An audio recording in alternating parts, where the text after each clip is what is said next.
Buenas tardes. Hola. Buenas tardes a todos. Una vez más, continuamos la sesión de esta tarde con un debate que está programado tal como veis en las instrucciones. En esta mesa debería estar el profesor Manuel Serra Domínguez, representando el papel del ciudadano y, por lo tanto, haciendo oír su voz en una mesa de operadores jurídicos para que la voz del ciudadano se oyese directamente en confrontación con los demás operadores jurídicos. Lamentablemente, sabéis que esta semana ha desaparecido de un día para otro, físicamente, pero nos ha dejado su obra. Por lo tanto, en espíritu ya ha estado presente en todas las jornadas. Vosotros habéis visto que todos los profesores que han intervenido pues han hecho una referencia a la memoria del profesor Serra Domínguez, porque la mayor parte de nosotros somos sus discípulos y al menos los que no lo son directos, a través de su obra, pues han aprendido sus enseñanzas y además ahora contribuyen a difundirlas. Como un acto de pequeño homenaje, en este momento y en esta mesa específica en la que él debería intervenir, yo me debería limitar a ser el moderador, pero bueno, no sé si me aguantaré y en algún momento utilizaré la voz desde el más allá del profesor Serra para hablar también como ciudadano y hacer algunas preguntas al resto de operadores jurídicos. De todas formas, antes de empezar la memoria, hemos preparado una pequeña, digamos, memoria gráfica y visual del profesor Serra Domínguez que vamos a escuchar sin levantarnos. No vamos a guardar ningún minuto de silencio porque él no lo consentiría, porque era una persona que siempre andaba corto de tiempo y estaríamos trabajando ya vamos con un poquito de retraso, pero está previsto. Vamos a ver, por lo tanto, sin levantarnos, nosotros sí que nos vamos a retirar un poco para que se vea la presentación e inmediatamente retomamos el trabajo donde lo hemos dejado. Gracias.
Bueno, ahora sí que empezamos a trabajar con un debate que esperamos que sea abierto y que sea participativo, porque hemos llamado a los operadores jurídicos. A la mañana hablaban profesores, hablaban abogados, pero hablaban probablemente de sus experiencias académicas, de sus experiencias de lo que dice o deja de decir la ley, pero en este momento vamos a hablar de los que están en el campo, de los que trabajan de verdad la ejecución y de los que son los que mueven los hilos. Tenemos entre nosotros, lo que nos interesa son las posiciones, es decir, las posturas, un juez, un secretario, un abogado y un procurador de los tribunales. Las personas que le dan voz y que lo interpretan irán a medida que vayan interviniendo. Su currículum vitae estará proyectado ahí detrás y, por lo tanto, ellos son los que van a tener la voz cantante. Yo trataré simplemente de dirigir el debate para ver si podemos tocar la mayoría de los temas que han ido saliendo o los que nos interesan todavía. Yo empezaría por preguntarles algo que está en el título del debate. ¿Lo que hacen o lo que están haciendo les gusta, no les gusta? Díganos telegráficamente, señor juez, ¿qué es lo que le gusta de verdad y qué es lo que no le gusta de lo que hace? Breve. Bueno, breve es difícil, breve es dificilísimo, pero muy rápidamente. Pero para entender un poco la postura actual del juez en materia de ejecución hay que compararlo con un poco la situación anterior. Y voy a ser muy rápido, las instrucciones en este sentido son claras. Mirad, una ejecución. Yo vengo de la ley de 1881, he ejercido durante 10 años con la LEC anterior y llevo 13 años ya ejerciendo con la LEC actual. Con la ley anterior, la ley de 1881, no se paraba una ejecución nunca, punto. Era un principio, en la ejecución hipotecaria no había mecanismos de oposición, no había mecanismos de paralización. Como mucho, la alegación de nulidad por infracción de notificación. Había habido un error en la notificación, se alegaba por los letrados, oiga, mire, esto causa indefensión, nulidad, vuelva atrás, tal. Hemos pasado de una situación de ejecución hipotecaria imparable, intocable, una especie de apisonadora, a una situación reciente de hace un año en la cual ahora el juez, eso había generado, esa actuación había generado que los jueces dejasen muchas veces en manos del secretario judicial la ejecución íntegramente y habían sido los secretarios judiciales quienes habían ejecutado. Los jueces habían inhibido un poco su papel en este aspecto, pero a raíz de la última reforma, especialmente a raíz de la doctrina del Tribunal de Justicia de la Unión Europea, la intervención del juez es activa, necesaria y obligada. Obligada de oficio, además, es decir, no solo a instancia de parte del letrado conforme al 695 o 557, sino que existe un control de oficio previo necesario del título, del aspecto formal del título, del contenido del título y de la liquidación económica del título. Y ese control de oficio ha devuelto a manos del juez el control de la legalidad de la ejecución y del despacho, que una vez interviene el juez en ese momento inicial no va a volver a intervenir, puesto que queda en manos del secretario judicial todo el desarrollo posterior de la ejecución, los trámites consecutivos a ese momento inicial, que es el visto bueno a la ejecución, el despacho de la ejecución, salvo que el letrado formule escrito de oposición. Pero una cosa, porque la pregunta era un poco distinta.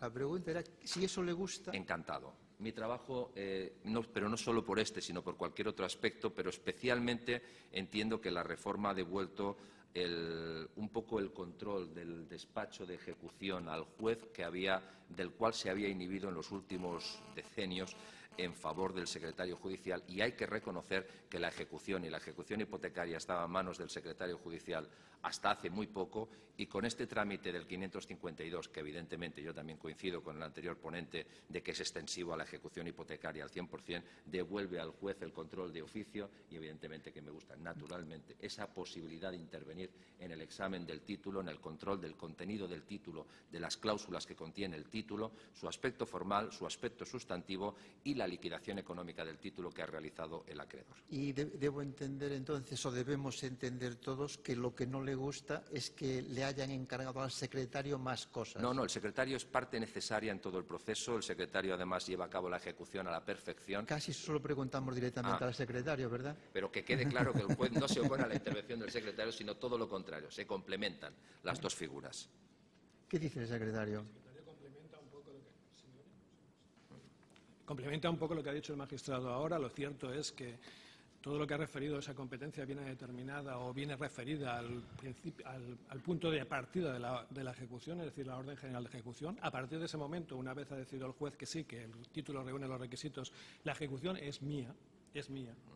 Y a mí me corresponde la determinación de los medios para averiguar los elementos patrimoniales del deudor, a mí me corresponde determinar la suficiencia y el alcance del embargo, yo decido en el momento en que se procede a la realización de los bienes y yo decreto la ejecución de los lanzamientos. Contestando a la pregunta del moderador, si a mí me gusta lo que hago, sí. A mí me gusta lo que hago y yo creo que todos ustedes, seguro que después de estas jornadas estarán de acuerdo en que la ejecución es tremendamente importante. Es la manifestación de la tutela judicial efectiva, es el sinónimo de efectiva. Entonces, podrán comprender que cuando tu actividad profesional se dirige a cumplir el derecho, es satisfactorio. Ahora bien, también es cierto que no es un camino de rosas y que hay cosas que tenemos que hacer y que a nadie le gusta acordar, porque a nadie le gusta acordar el lanzamiento de una familia de lo que constituía su vivienda habitual, porque a nadie le gusta acordar un embargo por una cantidad paupérrima, ridícula, fruto de medios escasos y que no va a servir para satisfacer una deuda que por su amplitud durará más de la vida de un deudor. Bien, me parece que el señor secretario sí que ha contestado a las dos preguntas diciendo lo que le gusta y lo que no le gusta. Vamos entrando en la metodología para que nadie se nos desmande. Pero la pregunta ahora la vamos a volver a los profesionales. Oye, la ejecución, abogados, ¿le viene grande al secretario o le viene grande al juzgado? ¿El juzgado realmente se implica? La verdad es que yo creo que sí se implica en algo. Bueno, algo, en la parte en que le corresponde realmente sí se implican, pero hay procedimientos, y yo me tengo que basar un poco en el procedimiento que conozco, que es el procedimiento de familia, donde las ejecuciones, si no son dinerarias y de cantidad líquida y periódica, son muy complicadas. A mí, ¿por qué me gusta mi profesión? Me gusta básicamente porque si puedo no ejecutar, no ejecuto. Con lo cual, o sea, son problemas que nos gustaría, y creo que a la mayoría de abogados, poder resolver sin tener que ir a los tribunales. ¿Me permite un inciso? Sí. ¿Tiene que ejecutar muchas veces o consigue que se cumplan las sentencias voluntariamente? Pues la verdad es que en problemas de ejecución, si tienes un compañero que también pretende, como tú, solucionar el tema sin ir a los tribunales, es muchísimo más fácil. Porque lo que quiere el cliente es que se le solucione el problema. A veces viene y te dice, no, es que lo que yo quiero es cobrar. O lo que yo quiero es ver a mi hijo en vacaciones y se me lo han llevado y no he podido. Y tú te pones a ejecutar una sentencia para conseguir ese cumplimiento y no se consigue porque nadie resuelve esos problemas que hay en un convenio regulador en el que hay muchísimas cosas a ejecutar, que a veces son cambiantes, que a veces son indefinidas y que le solicitas al juez, resuelva usted esto, y te dicen, no se puede ejecutar porque es en sus estrictos términos. Por tanto, son cosas que si las puedes solucionar sin tener que acudir a los juzgados, muchísimo mejor. Me permite que le pregunte una cosa. Dice, ya sabe que ahora le habla un ciudadano quisquilloso, sí. Un ciudadano de estos que está un poco de vuelta de los abogados. Sí. Porque claro, la lían tanto que yo me pregunto si cuando usted habla con un colega, abogado también, se muestra o no se muestra favorable a encontrar un compromiso, encontrar un acuerdo. El colega, sí, pero dependiendo, o sea, depende mucho, es decir, depende en qué parte estés. A veces no lo consigues, porque si yo lo que tengo que hacer es cumplir un régimen de comunicación, de visitas, de vacaciones, y no lo cumplo, y sé que no pasa nada, a veces le transmites al cliente, es que no pasa nada. Usted se ha quedado sin vacaciones este año y no se las van a sustituir por las del año que viene. Por tanto, y te dice, bueno, pero es que yo pago mi pensión regularmente. ¿Por qué a mí, si no pago un mes, me embargan? ¿Y por qué, si yo no veo a mi hijo durante un mes en vacaciones, no me lo sustituyen? O sea, ese es el tema. Por tanto, te encuentras con diferencias de trato si eres el progenitor que paga y el progenitor que evidentemente los hijos tienen derecho también a ver a su padre. Y eso, de verdad que estamos encontrando que es de difícil solución Y por eso muchísimas veces se dice que lo mejor sería acudir a una mediación. Pero una mediación, sin ser obligatoria, nadie acude. No me adelante acontecimientos, porque vamos a dar ocasión también de llegar a la mediación, porque conozco que en las jornadas, en el día de mañana, que la dedicamos a este tipo de ejecución, hay 2 intervenciones solo sobre la mediación. Y efectivamente, la señora letrado, que está defendiendo aquí la posición de los letrados, es una experta no solo en mediación, sino también en asuntos de familia. Y por lo tanto nos puede adelantar probablemente algunas cosas. Pero tengamos un momentín de paciencia.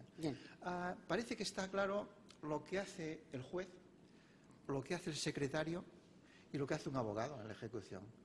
Oiga, pero ¿y el procurador de los tribunales qué pinta? ¿Es una pregunta capciosa tal vez? No, señor decano. Buenas tardes. Ustedes imagínense que están viendo una película ahora. En esta película sale un actor, varios actores. Uno de los actores es el procurador en la ejecución y uno, cuando acaba la película, va a mirar los títulos de crédito y dice: pero si yo estaba ahí, he aparecido en la película y he intervenido. Es decir, estoy llevando toda la ejecución y no salgo. Este es el procurador, ¿no? Es decir, es el que está llevando toda la ejecución. Yo voy a empezar a introducir algún tema de debate más de lo que ha hecho el profesor Ramos.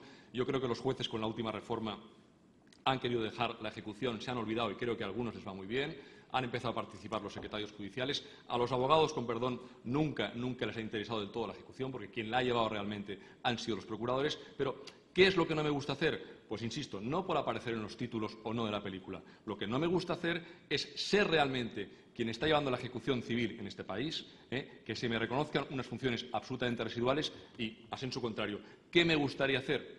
Pues me gustaría ser partícipe de una ejecución que realmente sea eficaz. Señores, llevamos 10 años modificando las leyes y no hay manera de que la ejecución funcione.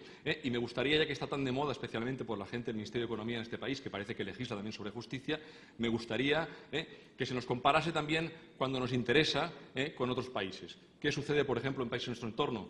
Francia, Bélgica, Holanda, etcétera, etcétera. Cuando se tiene un título ejecutivo, señores, la ejecución ya no está todo el día en el tribunal, escrito, resolución, otro escrito, y cuando llegamos al final, el ejecutante está agotado, el secretario está agotado, el abogado agotado, el juez también y el procurador ya no digamos, ¿no? ¿Qué queremos? Pues que queremos simple y llanamente que por fin, y perdonen la expresión, se dejen de llenar la boca y empiecen a lo que dijeron ya en el año 97 con el Libro Blanco de la Justicia, que aún a pesar de transcurridos 17 años, léanlo ustedes y es una perfecta radiografía de la justicia española hoy en día, está perfectamente actualizado, ha mejorado muy poco. Pues lo que nos gustaría es que realmente hagan como en Francia. Oiga, denos la ejecución a nosotros, autorícennos con un control judicial del secretario o del juez a practicar los embargos, a hacer los aseguramientos, a inmovilizar los bienes, y no estemos con caminos, con resoluciones intermedios que, insisto, no conducen a nada. Yo tengo aquí un problema, porque, a ver, fijamos que tenemos los 4 operadores jurídicos, que todos están contentos de lo que hacen, y sin embargo el mensaje que nos ha quedado de las sesiones de la mañana y de la primera sesión de la tarde es que la ejecución no funcionaba nada bien.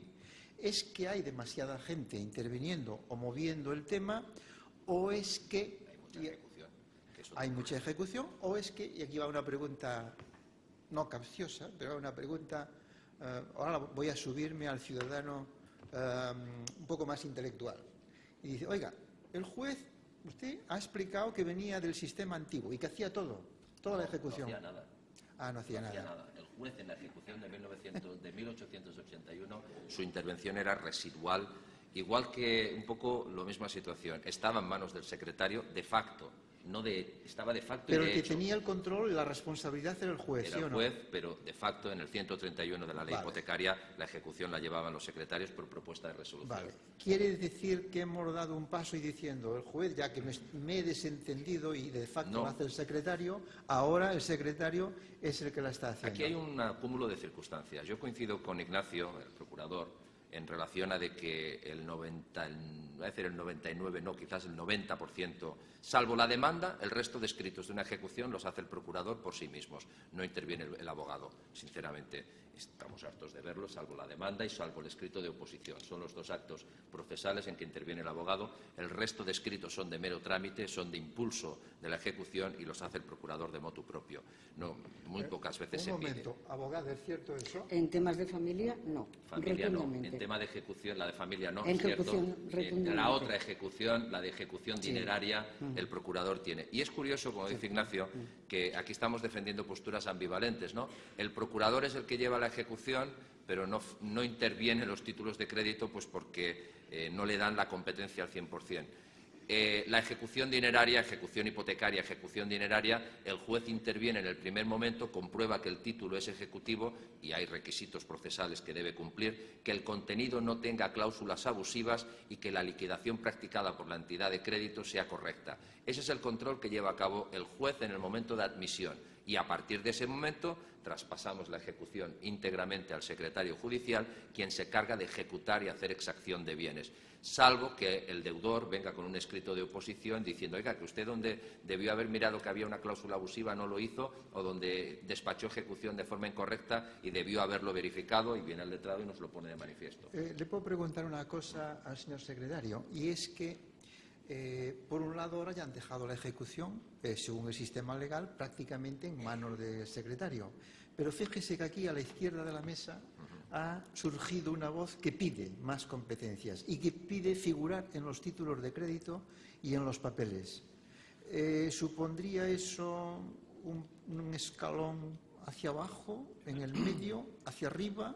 En absoluto. Además, el decano del Colegio de Procuradores y yo hemos hablado de este tema en muchas ocasiones. O sea, quiero que entiendan una cosa. La Administración de Justicia no gestiona o no ejecuta para intereses propios. A diferencia de lo que ocurre con Hacienda o la agencia tributaria, en las administraciones locales lo que hacemos es ejecutar intereses ajenos, es decir, los intereses del acreedor que representa el señor procurador. En consecuencia, son sus intereses, los intereses que se colocan sobre la mesa para que el juzgado determine la procedencia o no de lo que se solicita. Cada vez más, de forma escasa y lamentablemente poco utilizada, se ha ido dando competencia a los procuradores en orden sobre todo a los actos de comunicación. El señor López, el señor Ignacio, podría explicar perfectamente un caso común que tenemos en los que, por su intervención y por su realización personal, se llevó a cabo una diligencia que, de haber sido confiada al Servicio de Actos de Comunicación, de ninguna de las maneras se habría realizado. Es decir, son ustedes los que tienen interés. Participen sometidos al control judicial o del secretario judicial, con un régimen de responsabilidad correspondiente. Pero, en definitiva, son los intereses. Eso no supone ni puede suponer que aquellas personas o aquellos ciudadanos que no puedan o no quieran utilizar esos servicios no tengan derecho a tener un estándar jurídico de calidad media aceptable. Y esos dos caminos son, entiendo, perfectamente compatibles. Estamos pensando, porque claro, aquí hemos dado un paso, deberíamos asumir todos, y esta es una pregunta que incluso la podemos hacer a la sala, que hemos aceptado que aquello que dice la Ley Orgánica del Poder Judicial y la Constitución, que es que el Poder Judicial es donde reside la capacidad de juzgar y hacer ejecutar lo juzgado, a medida que para ejecutar nos salimos estrictamente de lo que son jueces, alguien ha puesto en duda de que pudiéramos dar ese paso hacia abajo y que pudiéramos de alguna manera degradar el rango de la persona que decide sobre la ejecución. Este es un tema que se ha planteado académicamente, que tiene sus más y sus menos, pero debo entender, o quisiera entender, que este paso lo damos por superado y que los procuradores tampoco no les da miedo esa reserva, esa cautela que ha puesto. En absoluto nos da miedo, y no porque seamos más valientes que nadie, sino que nosotros siempre lo iremos diciendo: hagan la prueba, es decir, pruébenlo, y si realmente los procuradores no responden, pues cambiaremos. Desde luego, peor de lo que nos va ahora no nos irá, ¿no? Pero hay una cosa que está sobre el papel. Ustedes me gustaría que revisaran el anteproyecto de ley que se aprobó el pasado 3 de mayo de reforma de la LEC. Ese anteproyecto, les puedo decir, porque ha estado en mis manos y he estado trabajando con el Ministerio de Justicia, ha habido 10 borradores. La respuesta al por qué se ha llegado al texto definitivo del 3 de mayo es sorprendente. Es decir, de los 10 borradores, no se crean ustedes que han sido modificados por el Ministerio de Justicia. No, ¿qué va? Han sido modificados por el Ministerio de Economía o el Ministerio de Hacienda. ¿Ustedes se imaginan al Ministerio de Justicia legislando sobre sanidad? Pues es lo que está sucediendo en este país. Es decir, se legisla sobre justicia y al final quien decide es Economía y Hacienda. Y volviendo también a una de las cuestiones que se ha señalado aquí por el secretario, por Ángel Martínez Guinaliu, y también con el profesor Ramos, Hay una costumbre, después del pasado 3 de mayo, que se aprobó este anteproyecto de ley, que parece que por fin, no nos lo acabamos de creer, nos van a dar más competencias y nos van a dar la condición de agentes de la autoridad, es que sale en la prensa enseguida, los sindicatos, lo digo con todo el respeto, se quiere privatizar la justicia, va a haber una justicia de 2 velocidades. Por favor, estos argumentos no resisten el más mínimo ataque y son los argumentos de aquellos que quieren seguir tapando la ineficacia del sistema y quieren que sigamos con la misma infructuosidad que hemos tenido durante 11 años que hemos reformado la ley sin avanzar para nada en la ejecución. Creo que con 9 millones de asuntos que ingresan anualmente en los juzgados y tribunales españoles hay trabajo más que suficiente para todos. Y, desde luego, no tengan ninguna duda que si, por ejemplo, lo que ha dicho, citando el caso que ha explicado Ángel sobre una práctica, una diligencia de citación que en un trámite normal se va al servicio de actos de comunicación, es negativa, se da vista al juzgado, el juzgado provee y le comunica al procurador, el procurador hace un escrito y tal. Hemos perdido 1 mes y medio, pues lo que se puede perder 1 mes y medio con un procurador se hace en 24 horas. Y con esto, insisto, no estamos quitando el trabajo a nadie, porque, insisto, con 9 millones de asuntos hay materia más que suficiente, trabajo más que suficiente para que lo que se puede gestionar y conseguir la agilidad del procedimiento de ejecución civil se puede trasladar a la ejecución penal, que también daría para hablar largo y tendido. Como ven, la Procuraduría trata de aportar una visión pragmática y parece que rentable. Siempre eso suscita sus reservas. ¿A los abogados les suscita alguna reserva? No, nosotros lo entendemos que realmente procuradores y abogados tenemos una gran labor a hacer y somos grandes cooperadores. Pero entendemos, también es cierto, que esos actos de notificación también se podrían hacer directamente a través de nuestro colectivo. Hoy día, con el sistema del LexNet, también podríamos, en casos precisamente en los que o no se necesite procurador o el cliente no lo quiera, y sean casos en los que podamos intervenir. Pero, lógicamente, nosotros tenemos grandes colaboradores en un procurador y no queremos prescindir de ellos, ni muchísimo menos. Entiendo que la abogacía lo que discute es la exclusividad. A ver, eso es nosotros lo que queremos es no tener esa misma posibilidad, que entendemos que podemos hacerla, pero que sin excluir, lógicamente, la labor de un procurador, que es una gran labor, sobre todo en procedimientos muy complicados. Bueno, creo que, en definitiva, lo que son las posiciones de lo que ocupa cada uno de los representantes de la mesa han quedado claras, tanto de juez, secretario, abogados, procuradores. Vamos a dar un paso más porque necesitamos ver todo el panorama de la ejecución. Y ahora les habla otro ciudadano normal, de a pie, que dice: oiga, a mí cada vez me han dejado en las manos menos títulos ejecutivos.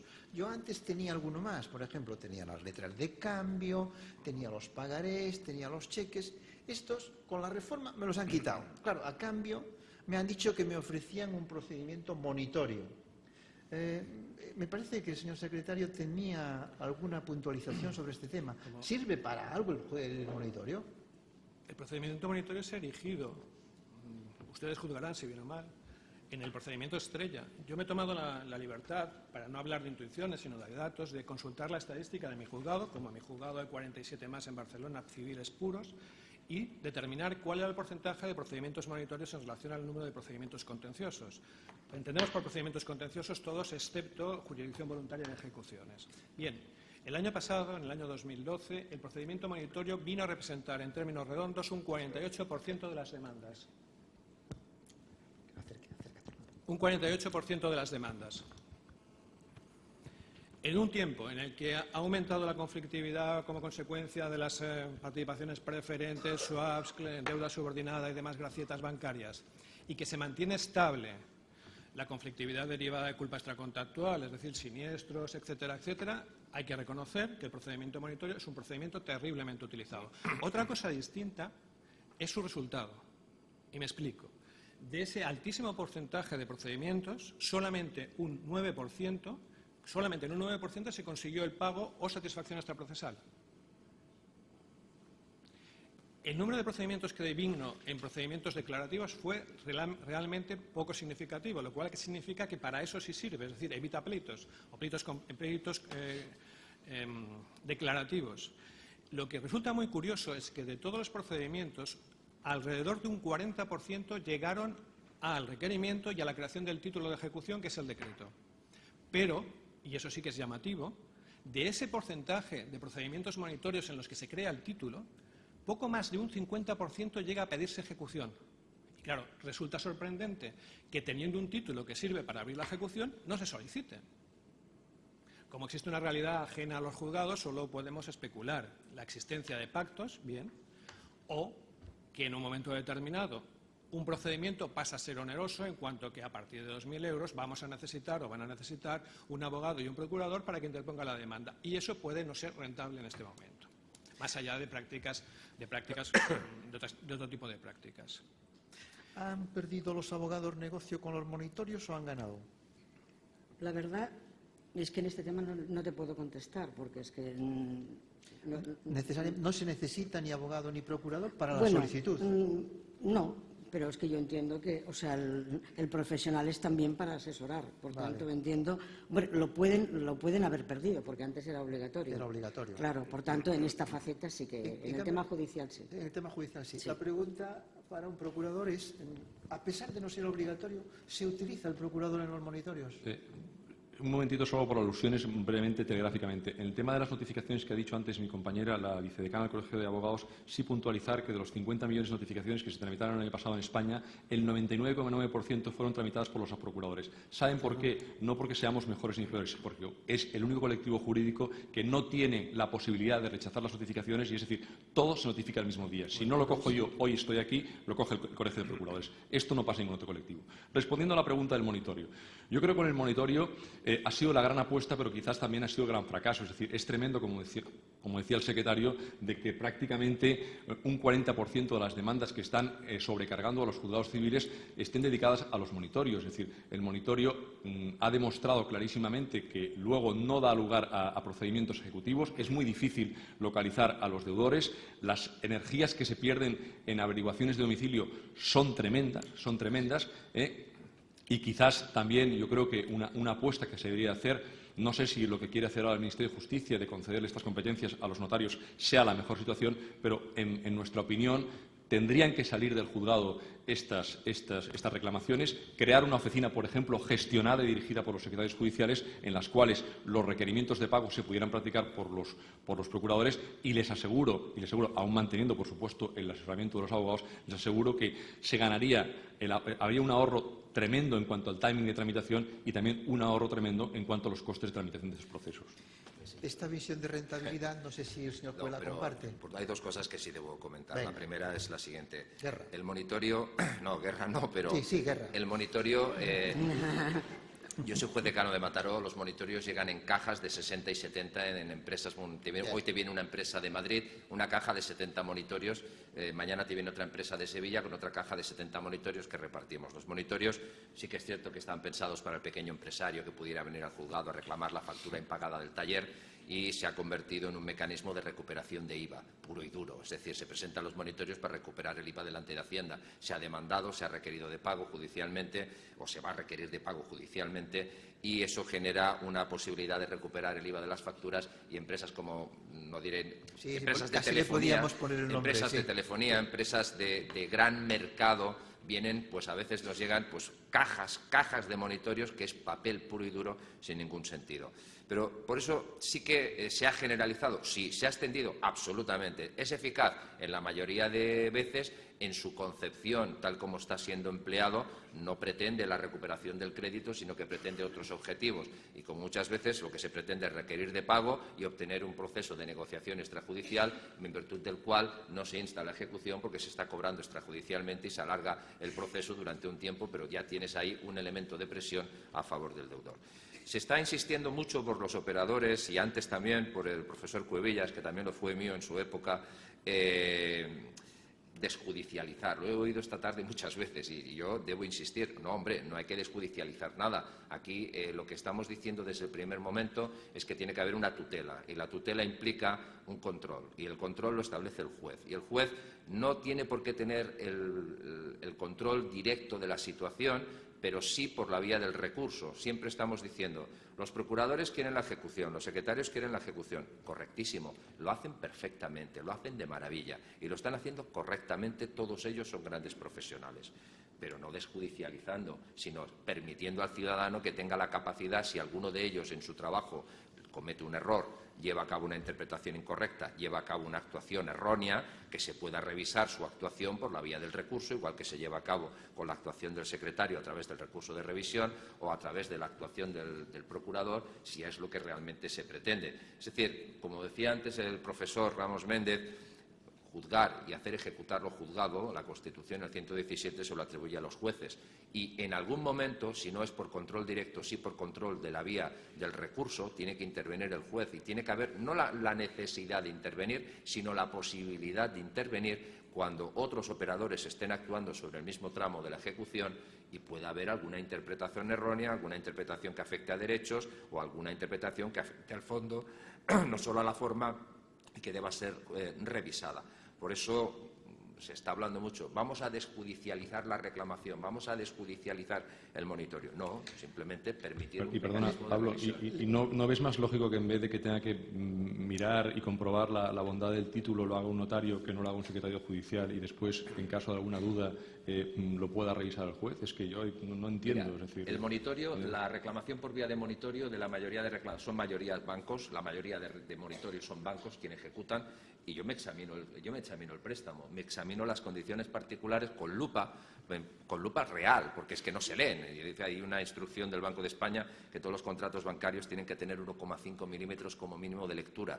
La verdad es que sea por las fotocopias, sea por una cosa, sea por la otra, es la mitad de los jueces tenemos que coger la lupa para poder leer lo que dicen las cláusulas de detrás de los contratos de préstamo. Pero te las lees, yo me las leo y ahora no me las puedo leer del monitorio porque ya ha pasado de mis manos y solo me lo leo cuando viene en fase de oposición. Pero alguien se lo tiene que leer, alguien tiene que examinar el monitorio. ¿Que es el secretario? Perfecto, lo hace perfecto, lo hace muy bien, es su trabajo y debe ser su trabajo, pero tiene que existir la posibilidad de recurso. Sí, esto no lo discuto. Bueno, les habla el ciudadano de a pie, el ciudadano normal, el ciudadano pequeño empresario al que le han dado ese instrumento para que sea rápido. Oiga, yo tengo la impresión de que aquí interviene tanta gente que me está costando un montón de dinero para hacer un simple requerimiento de pago. Esto lo hago yo si me dejan enviar un burofax o una carta por correo certificado o simplemente hola, adiós, un WhatsApp. Porque ahora incluso las empresas de telefonía están vendiendo unos SMS certificados, acaban de empezar la campaña publicitaria, que no me cuesta apenas 15 céntimos y no me gasto por una porrada de cuartos en los monitorios. ¿Por qué no me dejan un poco tranquilo? Habla el ciudadano que les estoy contando. Sí, pero Francisco, el ciudadano, por ejemplo, no entiende que al señor Camps no lo encontraran este fin de semana que estaba en su casa. Entonces, si el juzgado no tiene medios para localizar al señor Camps que está en su casa, no tiene medios, ni un WhatsApp, ni tiene un fax, ni tiene un email, ni tiene un burofax, pues ¿cómo vamos a requerir a la gente? Es que, claro, llega un momento que digámoslo todo, ¿no? Es decir, vivimos en un mundo que nos acaba de entender según qué cosas, ¿no? Vale, vamos a dejar aquí un poco esta polémica, porque efectivamente veis que lo de tener un título o conseguirlo rápido, lo tenemos, hay base para discutirlo. Pero yo quiero volver a tomar el tema en una cosa que ya ha insistido por 2 veces su señoría, quiero decir, el señor juez, y ahora vamos a entrar de lleno. Esto de los controles del título, me parece que le va la marcha a usted. No lo diga muy alto, por si acaso, no lo diga muy alto. No es, es un trabajo hercúleo, tanto del secretario, que también verifica títulos y también verifica, como del juez. Es un trabajo de chinos, pura y duramente. Díselo. Coger una ejecución hipotecaria, al final todas las cláusulas sabemos dónde están, el pacto sexto es el de intereses, todos sabemos dónde tenemos que mirar y dónde tenemos que buscar, pero son 10 minutos. 10 minutos, vosotros diréis, o ustedes dirán, perdón, 10 minutos no es nada. 10 minutos, ¿cómo puede cuestionar la admisión de una ejecución hipotecaria de una pérdida de 10 minutos? 10 minutos es muchísimo en un juzgado, tal como tenemos el tiempo establecido al objeto de verificar las cláusulas, verificar el control de oficio y detectar el problema. Lo único que hacemos es detectar el problema, verificar aquí hay un problema, aquí hay un título que contiene cláusulas abusivas e iniciamos el proceso a través del cual 552 damos los traslados para alegaciones, etcétera, que se hacía en la anterior ponencia. Eso en las ejecuciones hipotecarias, en los monitorios también. Leerse un certificado de saldo deudor de la mayoría de bancos, cada banco lo certifica de forma distinta. Cada banco utiliza mecanismos impresos de su propia cosecha, de su propio sistema informático, que son a veces complejísimos de entender. Si a eso lo unimos, que es en letra minúscula, que no se entiende, que omiten la información. Por ejemplo, los certificados de saldo deudor de los monitorios, ningún banco pone el tipo de interés moratorio que aplica. Hay que ir a buscarlo a las condiciones generales por remisión y ver cuál es el tipo de interés remuneratorio y ver si en las generales hay 10 puntos por encima del remuneratorio y luego ver la aplicación. Pero no te lo ponen en los certificados de saldo deudor. Y ahora en las ejecuciones hipotecarias ponen el importe de los intereses moratorios casi por necesidad, porque dicen, no, estamos cumpliendo con el 114, estamos al 12% de interés legal, mírelo usted, se lo pongo aquí en primera plana. Pero hasta ahora, buscar esa información era bucear en el título ejecutivo y en la liquidación del saldo deudor que hace el acreedor del título ejecutivo. Y no es una pérdida de tiempo, no le llamemos así, pero es una inversión de tiempo que no dispone el juez de ese tiempo maravilloso que cuesta. Bueno, como lo tenemos repartido también con el secretario podría ayudar. Ayuda. ¿O el secretario se dedica solo a poner pegas también? El secretario examina el título y da cuenta al juez porque no corresponde al secretario denegar el despacho de ejecución. Claro. A mí me congratula lo que está diciendo mi compañero el magistrado, porque no siempre ha sido así. No siempre ha sido así, efectivamente. Desde luego, la sentencia de marzo de este año pasado del Tribunal Superior de Justicia de los Estados Europeos ha abierto los ojos en relación a unas cláusulas de oposición que antes no existían y que se agradecía porque no tenía que entrar en el fondo del asunto. Lo que pasa en el monitoreo, además, es que muchas veces ni el acreedor, cuando se trata de cesiones en masa de créditos, tiene ni idea del origen de la deuda. Que es decir, cuando requieres al acreedor para que te explique, bien, esta cantidad que usted certifica unilateralmente como saldo, ¿de dónde viene? ¿Cuáles son las disposiciones que este señor, con su tarjeta de crédito, ha hecho para conseguir este saldo? Es imposible. Y ese es uno de los motivos de la admisión de los procedimientos monitorios. La propia desconocimiento de la parte acreedora de lo que está reclamando, producto de las cesiones masivas de créditos, compras de créditos. De cualquier forma, una cosa solamente quería apuntar. El proceso monitorio, aunque nos parezca inútil o sea inútil en parte, supuso un avance en relación a la situación anterior en la que todo acababa siendo cogniciones, que algunos, los que no peinamos ni tan siquiera cana, recordamos, en los que todos eran rebeldía, había que haber una sentencia y esa sentencia tenía que ser ejecutada una vez firme. Es decir, el monitoreo lo ha quitado. Además, es un procedimiento que uno podrá estar o no de acuerdo con él, pero permite algo que es muy importante en la dinámica diaria del juzgado, y es mecanizar los movimientos. Es decir, es un procedimiento que hasta el más tonto de los funcionarios sabe llevar. Hombre, porque es muy sencillo. Deberíamos promocionar a los funcionarios Bien, un poco más. Pero como no está en nuestras manos elegir a los funcionarios, ocurre lo que ocurre. No, lo digo porque hacerle a los funcionarios cosas que puede hacer a lo mejor fuera, lo que hablábamos antes de judicializar, pues a lo mejor sería menos costoso, porque tengo entendido que ahora por el monitoreo se paga, ¿verdad? También. Y se paga una tasa, ¿no? Tasas, efectivamente. Es una pasta ya, ¿no? Porque eso no estaba en la película cuando me prometieron que eso era así, ¿verdad? Ciudadano, otra vez que se queja. ¿Qué dicen los abogados? Sobre este control que hacen a priori los jueces. Hemos visto que la posición del señor magistrado, sobre todo en los temas hipotecarios, es de cuidado que yo te veo, ¿eh? Tengo menos tiempo que en esta mesa, pero 10 minutos sí que los tengo. Entonces, hemos encargado al Ministerio de Justicia unas lupas de aumento para que las cláusulas esas, la sexta y la décima y no sé cuál, se vean mejor, pero los abogados están conformes con ese control a priori o debería dejarse la iniciativa al ejecutado. No, yo entiendo, yo me estoy conforme en que lo hagan los jueces, por descontado que sí. No hay ninguna reserva.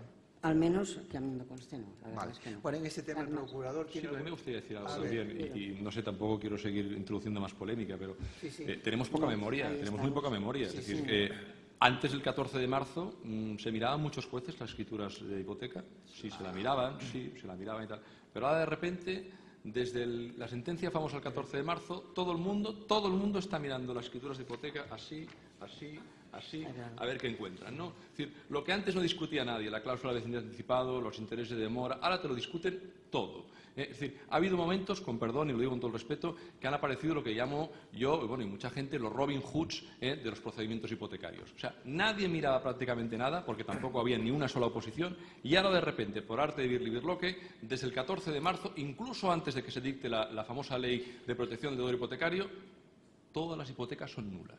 Prácticamente todas las hipotecas son nulas. Eso es lo que ha vendido la prensa. No, perdona, eso es lo Pablo. Que ha vendido la prensa. Pablo, perdona. El mercado hipotecario español actualmente tiene 600.000 millones de euros en préstamos hipotecarios. Eso es verdad. Con una tasa de impago del 4%, que es de las más bajas de Europa. Entonces, a la gente, insisto, que no se malinterprete, es decir, estoy de acuerdo con que determinados casos y abusos cometidos por entidades bancarias deberían revisarse. Pero bueno, el ciudadano español, Pablo, paga la hipoteca. A ver, un momentito. Está bien, me gusta que haya debate, pero no nos pasemos solo al hipotecario, porque entonces parece que solo hay hipotecario hablaba de la revisión de los y hay títulos, más cosas que el hipotecario. Y le vamos a dedicar un ratito más adelante al hipotecario, porque estábamos en el control, en este control, que hay esta doble tendencia de si el juez de oficio debe hacer mucho, o dónde le ponemos el freno. Mire, hay un elemento que ahora se ha hecho referencia a la sentencia del Tribunal de Justicia, que es reciente, es 2013, pero es que el control abarca varios aspectos. Yo he dicho desde el primer momento, título, contenido del título y liquidación económica del título. Son tres aspectos. El contenido de las cláusulas abusivas, que llevamos rato hablando de cláusulas abusivas, es el contenido del título, pero los requisitos formales del título han estado en la esencia del control del despacho de la ejecución desde la Ley de Enjuiciamiento Civil de 1881. Es decir, llevamos años, por no decir siglos, controlando los requisitos formales del título. Y diréis, bueno, pero hombre, ¿es que hay algún notario que cometa errores a la hora de expedir los títulos? Pues hombre, desde el 2006 prácticamente a veces de 10 títulos 5 vienen mal y el trámite o el control de esos requisitos formales le corresponde al juez y los verifica. Desde el 2006, que cambió la ley del notariado, el artículo 17 de la ley del notariado o el 233 del reglamento del notariado, que establece una serie de requisitos formales que el título debe cumplir, llevamos muchos jueces exigiendo el control de oficio de esos títulos e inadmitiendo las ejecuciones desde esa fecha. Ahora, además, desde la sentencia del Tribunal de Justicia Europea, nos fijamos en el contenido del título en relación a la existencia de cláusulas abusivas del interés moratorio, cláusula suelo y vencimiento anticipado. Bien, perfecto, pero es que antes también controlábamos que la liquidación del saldo deudor se hubiera verificado de conformidad al título y que se hubieran seguido los controles correspondientes. Es decir, control ha habido siempre, siempre ha existido, y lo único que ahora se ha puesto el foco de atención, la sociedad ha puesto el foco de atención en las cláusulas abusivas, que no todo es abusiva, y también hay que reconocer que el acreedor tiene derecho a cobrar su crédito y que la mayoría de ejecuciones, sean del tipo que sea, concluyen con la satisfacción del acreedor si encontramos bienes, si el secretario localiza bienes de ejecución. Pero eso ya es otro tema. Hombre, me alegro de que usted haya mencionado por un momento al acreedor ejecutante, porque ahora le está hablando el acreedor ejecutante. Y el acreedor ejecutante parece que cuando llega a la ejecución solo le ponen pegas.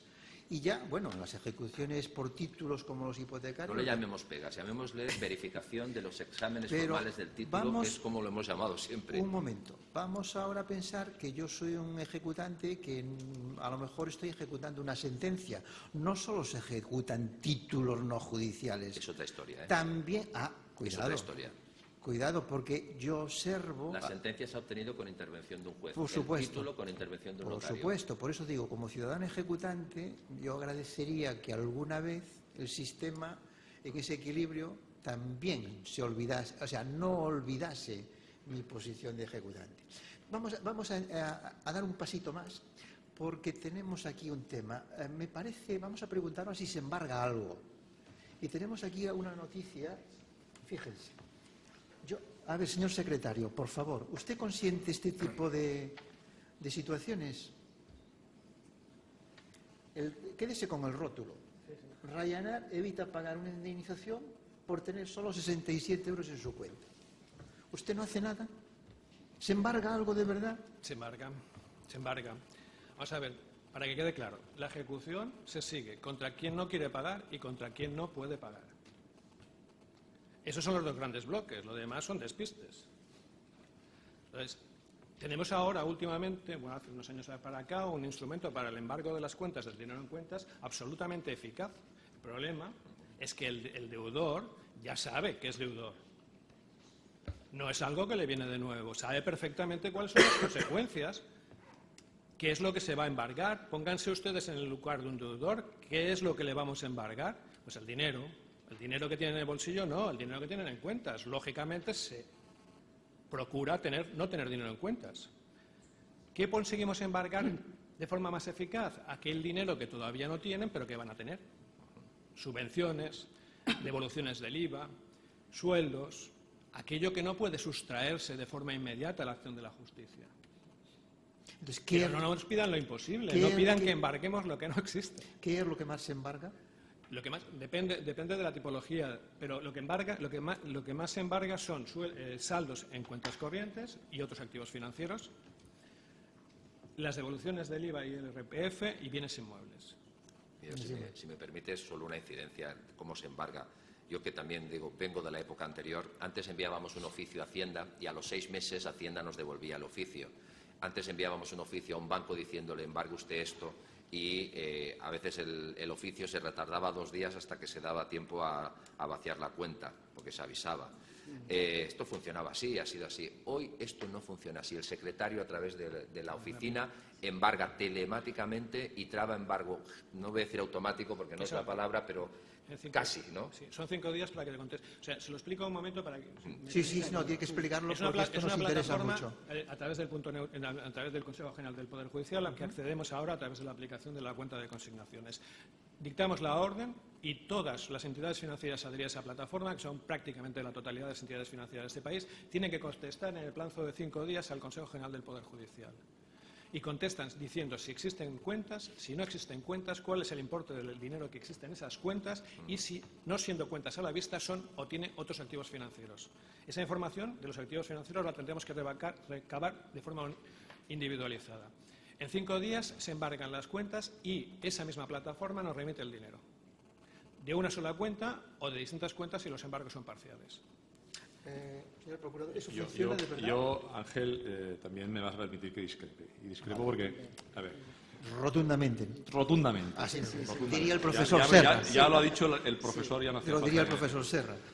Cualquiera de ustedes dejen de pagar una multa, sigan el procedimiento de apremio, estén seguros de que el ayuntamiento les va a localizar algo para pagar. Segurísimo, segurísimo. Entonces, esta plataforma que ha explicado Ángel está muy bien como idea, ha mejorado algo, pero a mí me gusta también traer ejemplos prácticos, ¿no? Evidentemente ustedes no lo pueden ver. Esto es una petición no de hace 3 meses, una petición de embargo de una plataforma telemática. La cantidad a embargar son 25 millones de euros. Entonces, se pide el embargo, se bloquean teóricamente las cantidades. No voy a decir el nombre del deudor porque es una empresa conocida que creemos que si no tiene unos 25 tiene unos 20. Y la respuesta es la siguiente. La respuesta es el sistema bloquea por la noche, si digo algo mal, Ángel, me corriges, bloquea por la noche todos los saldos y estos saldos van a parar a través del Consejo General del Poder Judicial por el punto neutro, envían las cantidades retenidas a la cuenta del juzgado. ¿Qué ha sucedido aquí? Porque es un ejemplo muy habitual. Pues nos contestan que, gran suerte, hemos retenido de los 25 millones de euros 18.000 euros, pero luego nos dice una serie de entidades, prácticamente todas, en las que nos contesta el sistema: listado de entidades financieras en las que se ha detectado discrepancia en los datos, el identificador NIF no coincide o ha cambiado el nombre y el NIF... Esto no tiene ningún sentido y además el sistema lo que hace es bloquear los saldos que vamos a encontrar esa noche en el que el sistema está trabajando. Solo que mañana, y esto ha sucedido, pasen 60 millones de euros por esa cuenta o los que sean, no se van a poder retener. Por tanto, sí que es verdad que algo se ha mejorado con esta plataforma, pero convendrás conmigo, Ángel, de que es muy, muy mejorable y, desde luego, ¿qué provoca todo esto? Pues provoca lo que les decía antes, pues a presentar un escrito, pedirle que se oficie a estas 35 entidades bancarias a ver que nos digan dónde está el error, por qué no coincide el NIF o el nombre del embargado y luego también una contestación muy habitual que también aparece en este oficio, listados de entidades financieras en las que el embargado tiene otras posiciones financieras. Señores, ¿por qué de entrada no embargamos todas las posiciones financieras y luego ya discutiremos si es un fondo de inversión, si es las cuentas corrientes? Es decir, el sistema sigue dejando mucho que desear. Eso no se puede hacer así, Ignacio. ¿Por qué? Hombre, Porque no. Los fondos de inversión sí, los fondos de pensiones tienen un tratamiento jurídico diferenciado, que no se pueden embargar, salvo tiene un régimen jurídico concreto. Está poniendo Ignacio un ejemplo que seguramente es cierto, es correctísimo y además seguro, pero puede ser una excepción. O sea, la regla general es que en los juzgados se está embargando y se está embargando a diestro y siniestro. por desgracia, porque no es que de esto nos podamos vanagloriar, no podemos ejercer de esto más que el cumplimiento estricto de la ley. Yo voy a poner otro ejemplo acaecido en mi juzgado esta semana. Juicio de faltas, no sé si saben lo que es, pero es una pequeña infracción penal. Juicio de faltas, año 1997. Oficio a Hacienda solicitando el embargo de las retenciones de Hacienda de un señor para el pago de una multa de un juicio de faltas. Y contestan hoy, 2013, y nos transfieren el dinero. Quizás sí, pero fíjense, Hacienda, que es lo que estaba reclamando Ignacio en este momento, Hacienda sí dejó anotado que en cualquier momento que este señor tuviera una devolución pendiente de IRPF o una devolución pendiente, había un juzgado de Mataró que reclamaba nada, 2 duros, no piensen que es una gran cantidad como la que indica él.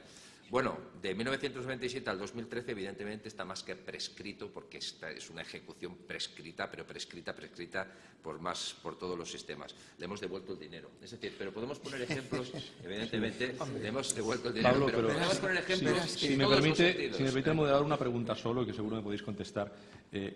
¿Cuántos tantos de culpa por desobediencia a la autoridad judicial habéis librado a los juzgados de guardia porque la agencia tributaria no contesta? ¿Cuántos? Decidme cuántos. A la administración tributaria no, a los administradores de sociedades limitadas que pasan a la agencia tributaria. La clave está en la agencia tributaria. Sí. La agencia tributaria tiene nuestra película, tiene nuestra foto. La agencia tributaria... Y cuando os pedimos, y lo sabéis vosotros, cuando os pedimos muchas veces, oiga, mire, la información que me da la plataforma no me es suficiente. Por favor, requiera a este señor para que me traiga la declaración de renta, la última declaración de renta. Requiérame a este señor para que me traiga las operaciones con terceros del modelo 347, especialmente que es autónomo. Requerimiento a la parte sí. ¿Nos decís que no? No, requerimiento a la parte sí, pero la agencia tributaria tiene una ley especial en virtud de la cual puede denegar el acceso a la información con base a una serie de no vamos a entrar en esto, no podemos entrar en eso. Pero eso el artículo 95 es clarísimo, la agencia tributaria. Eso es defendible. O sea, en materia de ejecución, yo creo que la agencia tributaria debería estar sometida exclusivamente. En fase de ejecución sí, en fase de declaración no. No, pero estamos en ejecución. Hoy estamos hablando de ejecución solo. Hoy solo las colaboraciones, puede contestar el secretario, quizás mejor, pero... Sí,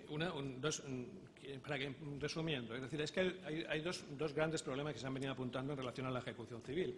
La primera de ellas, a diferencia de lo que ocurre en otras administraciones, es que nosotros partimos de cero. No existe un bien que pueda ser, que sea el generador de la deuda que la Hacienda local intenta ejecutar, por ejemplo, un vehículo, por ejemplo, la tenencia de un inmueble. Cuando eso existe en la ejecución civil, cuando la deuda surge como consecuencia de la tenencia de un bien, como sería el caso de las comunidades de propietarios, la ejecución para nosotros es súper sencilla. El problema es que en la mayoría de las ocasiones partimos de cero, es decir, tenemos que primero averiguar bienes. En segundo lugar, respecto de la agencia tributaria, la Administración de Justicia es una administración subordinada, tanto en los datos que se nos facilitan como en la calidad de los datos. Y poco podemos hacer más que protestar o protestar al legislador en relación a los mecanismos que tenemos de acceso a esa información y a la calidad misma de los datos que se nos ofrecen por la parte de la agencia tributaria, porque no es de recibo que en noviembre del año 2013 se nos estén dando datos del año 2012. Está bien. Lo que pasa es que también solamente vamos a romper mitos. La agencia tributaria tampoco es el colmo en la ejecución. Y yo reto a cualquiera de ustedes a que encuentre una anotación preventiva de embargo del Estado tomada por la agencia tributaria antes de una anotación preventiva de un banco. Y al banco lo hemos llevado nosotros, al registro. No, la agencia tributaria no es el paradigma de la ejecución probablemente, pero tiene muchos datos que en manos de un ejecutante podrían ser útiles. Lo ha dicho Ángel, son datos propios de la agencia tributaria, no nuestros, no de los juzgados. Una vez que estamos en materia de ejecución, señor abogado, no deberíamos pedir a la agencia tributaria. ¿Usted cuando tiene que embargar, por ejemplo, los alimentos que no pagan, consigue algo de verdad o no? Sí, la agencia tributaria está obligada, si no me corrige el magistrado, si intervienen hijos menores, y lo dices en la petición, de embargar notificándoles que se está tratando de alimentos de menores y por tanto tiene la obligación no solo ejecutando sino incluso de informar cuando se pide en un procedimiento, incluso no solo en la ejecución. Entonces, normalmente contesta. Lo que pasa es que hoy día la mayoría de jueces ya están solicitando como requerimiento al contrario que presente todas sus declaraciones de renta. Y por tanto ya no hay ni oficios ni información telemática de la agencia tributaria, sino que ya se requiere algo. Pero yo quería precisamente preguntarle al señor secretario y al señor juez un tema que yo he hecho en falta, y es que anteriormente nosotros solicitábamos, cuando había las cantidades periódicas por alimentos, pedíamos no solo el embargo de lo debido, sino la retención mensual ya de los alimentos. Y en estos momentos se nos está denegando a menos que sea muy reiterado, lo cual nos obliga a ejecutar varias veces hasta conseguir, pero incluso 3 y 4 veces, a mí me ha pasado, de tener que ir ejecutando cantidades atrasadas y no se nos acuerda en la retención del salario, sí, una gestión, que es lo único que se puede embargar y con una sola vez, o como mucho diría yo 2, si es reiterado. Un cheque en blanco para seguir cobrando. Es que eso no se Mientras, puede hacer. Claro, no, pero mientras dure, ¿no? Sean alimentos, sea, pero a ver, los embargos se traban por cantidades vencidas, impagadas. Como retención como medida de aseguramiento, como garantía, que la ley lo dice. Puedes hacer una ampliación de la ejecución que se permite de forma reiterada, ampliar la ejecución de forma constante para las cantidades que vayan venciendo, pero limitar al deudor la posibilidad de cumplimiento voluntario. Hombre, es que la ley nos habla de medidas de aseguramiento y no se nos están, es que se están denegando, con lo cual tienes que ir ejecutando, Yo ir entiendo ampliando. que la ejecución es por cantidades vencidas, líquidas y determinadas, y ese cheque en blanco es No es la medida de aseguramiento por incumplimiento. un cheque en blanco, es decir, mire usted, le embargo el sueldo a perpetuidad. Y a No, partir de aquí, no les estoy diciendo les habla perpetuidad. otra vez el ciudadano ejecutante. Claro. Yo creo que están ustedes dándole mucha cancha al pobrecito ejecutado. No lo vayamos a lastimar. Mira a ver que no te tiene pase derechos, nada. también tiene derechos el Tiene, ejecutado, pero, Sí, pero y hay que arbitrar una solución en este lógica. momento, probablemente, yo ciudadano ejecutante, tengo casi alguno más, porque he ganado en buena lid. Me han dicho que tenía que acudir a un tribunal, he acudido a un tribunal y cuando me han dado la razón, cuanto antes quisiera que se respetase. La agencia tributaria, por lo que veo, no hace mucho caso, pero ¿y los bancos, por ejemplo? A ver, mirad la diapositiva. Si la agencia tributaria no hace caso, los bancos, vamos, absolutamente nunca. Y esto sí que era un tema penal. Fíjate, sin un tema penal, ni siquiera hacen caso en un tema civil los bancos. Es que los temas de los bancos, perdón, es sangrante, porque los temas de los bancos, en muchas ocasiones, cuando el banco de repente te contesta que, a pesar de lo que manifiestan en estas informaciones el punto de encuentro judicial, ves que al final del año este señor ha tenido un saldo medio de, no sé, 10.000, 15.000 euros, y dices, bueno, algo tendrá, ¿no? De repente oficias la entidad bancaria, te presentas allá en base a la última reforma 121, va al procurador, deme usted el extracto, te dan el extracto y, ostras, ves que casualmente, pocos días después del embargo, pues se ha vaciado aquella cuenta. Pides un tanto de culpa al juzgado de guardia, insisto otra vez, nadie conoce qué es eso, ¿no? Es decir, entonces llega un momento que yo creo que hemos de imprimir un poco más de seriedad al proceso de ejecución. Tenemos un artículo que está olvidado en el limbo, que parece como si no existiese, que es el 589, los famosos apercibimientos y sanciones para que se informe de bienes, con unas multas que no he visto jamás en 10 años.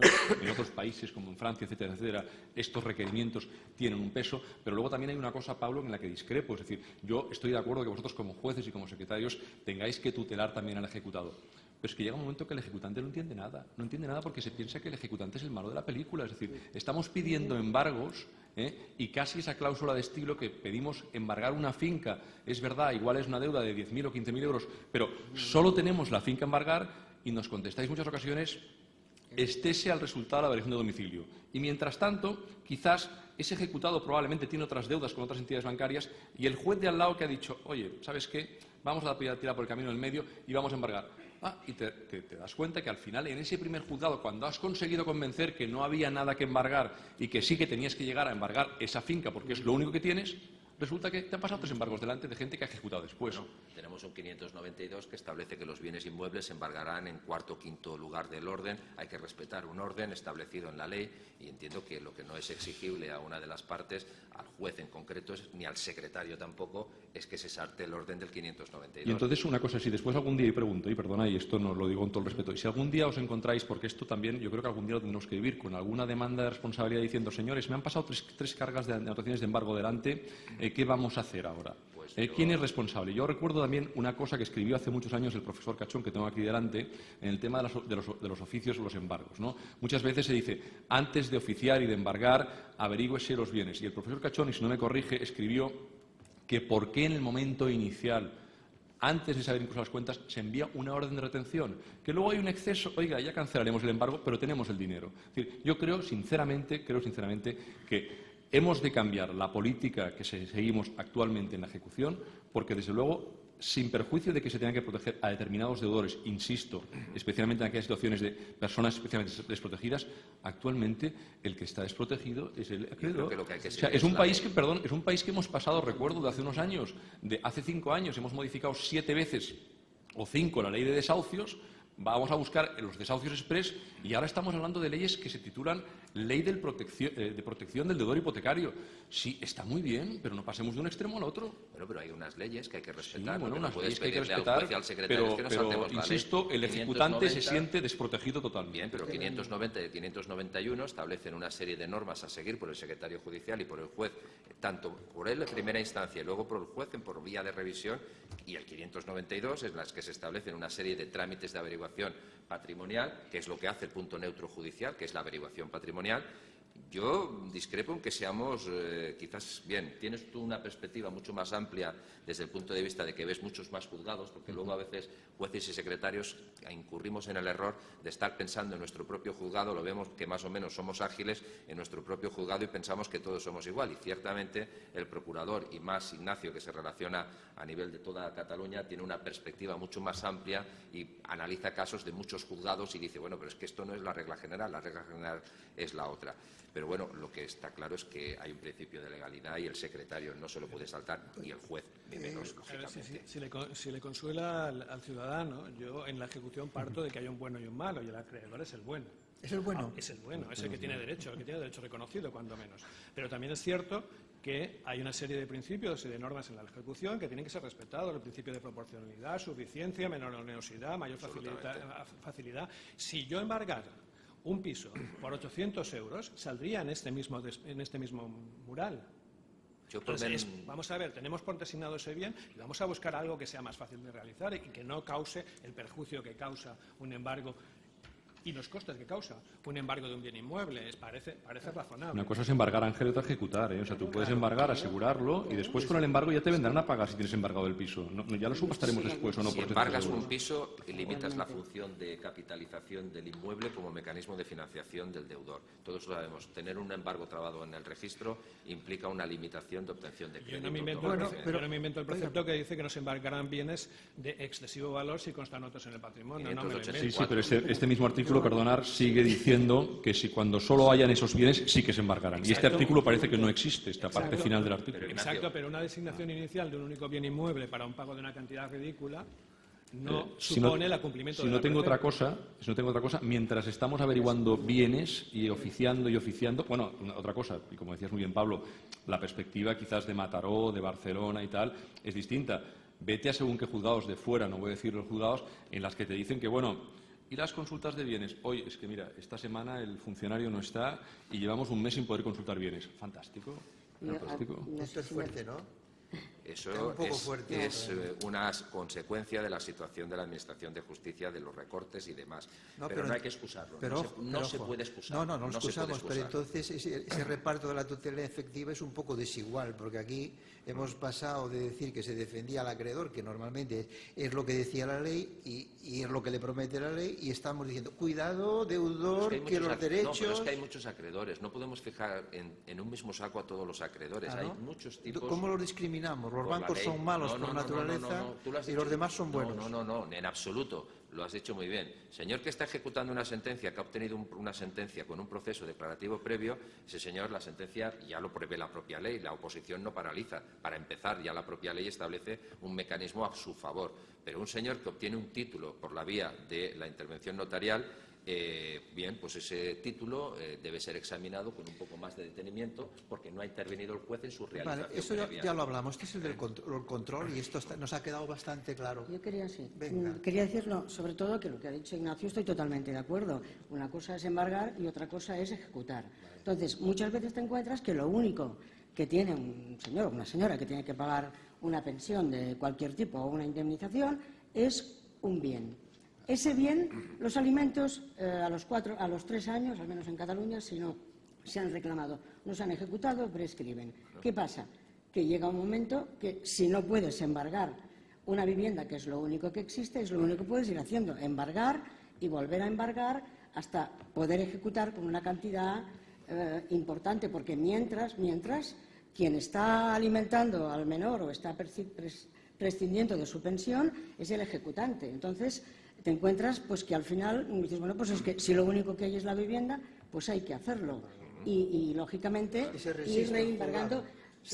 Bueno, al menos a mí me está pasando bastante, explicando que no hay más, que se han averiguado bienes. Y estoy ejecutando atrasos con cantidades inferiores y se va acumulando, pero no he conseguido que me embarguen una vivienda. Es que el deudor es un pobrecito siempre. No, es una cuestión No lo de sé, pero legalidad. ese niño está viviendo y está viviendo a costa de otra parte que de lo único que se podrá resarcir es de ese bien en un futuro. Tengo una curiosidad malsana, de ciudadano también, pero es que, a ver, creo recordar que la ley dice que el ejecutado, o sea, la persona que tiene que pagar, pues hombre, es la primera fuente de información, más que la agencia tributaria, terceros, los bancos, tal. El propio ejecutado es la agencia de información. Y creo recordar que la ley ha establecido un mecanismo que llama de manifestación de bienes, en las cuales se le puede decir, venga usted aquí, paisano, cuénteme lo que tiene, o tráigame la declaración de la renta, o explíqueme. Yo quiero preguntarle, ¿se ha llevado alguna vez, no hasta el extremo, sino, ¿se ha seguido alguna vez todas las posibilidades que da esa norma? Porque las da, inclusive, aparte de las multas coercitivas y todo eso, que bueno, dejémoslas ahí, la responsabilidad penal, la desobediencia. ¿Alguna vez algún juez civil, porque no le cumplen una sentencia, se ha atrevido con un ciudadano que no hace nada? Que se haya por no se ha atrevido. Que se haya por desobediencia privado testimonio. No se ha atrevido. Yo doy fe que se ha hecho. Sí. No solamente en relación al particular, sino especialmente, que para eso sí que es eficaz, en relación al legal representante de la entidad que no da información. ¿Ha habido condenas? Eso ya no depende de mí. Nosotros no lo sabemos. Sí, bueno, con esto de las ventanillas es un problema, porque ese es otro. Pero tenemos constancia de que ha habido... Requerimiento de pago personal al sujeto o al administrador de la sociedad es el elemento que genera la posible condena penal, porque ha habido un requerimiento de pago personal, no por correo, no portal, personalizado y al juzgado. Traerlo al juzgado. A ver, toda esa parafernalia la conozco, claro. Y efectivamente, cuando llegamos para proteger al deudor, otra vez más, le ponemos, no, mire, si el requerimiento no es personal y no se lo he dicho yo a la oreja un sábado en hora legal, porque si no también estaría mal hecho, entonces no vale, usted no se ha enterado. Es como si no se haya enterado. Yo soy un juez, pero usted me pitorrea porque no hace absolutamente nada. ¿Y ustedes lo consienten? No es un problema de consentir, es un problema de que existe una jurisprudencia reiterada en relación a que solo el requerimiento personal genera la posibilidad de deducción, no de deducción, deduces igual, sino de responsabilidad penal, y eso hay que respetarlo. Simplemente los tribunales han interpretado el precepto y exigen un requerimiento personalizado, y si no es personal, no hay condena penal. La experiencia en Barcelona, la verdad es que, bueno, en Barcelona y en el resto de Cataluña, es que los requerimientos estos, no dudo que se haya enviado algún tanto de culpa al juzgado de guardia.